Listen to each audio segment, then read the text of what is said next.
نہایت اہم موضوع ہے جو علامہ محمد اقبال کی شاعری، فکر، فلسفہ اور پیغام کو عام فہم انداز میں لوگوں تک پہنچانے کے لیے ترتیب دیا جاتا ہے۔ یہ خاص طور پر نوجوان نسل کو اقبال کے خواب، خودی، عشق، حریت اور اسلامی نشار ثانیہ جیسے تصورات سے روشناس کرانے کا ذریعہ ہے۔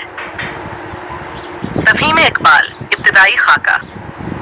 مقاصد: اقبال کے افکار کو سادہ زبان میں بیان کرنا، نوجوانوں کو خواب، خودی اور عمل کے پیغام سے جوڑنا، اسلامی فلسفہ حیات کو جدید پس منظر میں پیش کرنا۔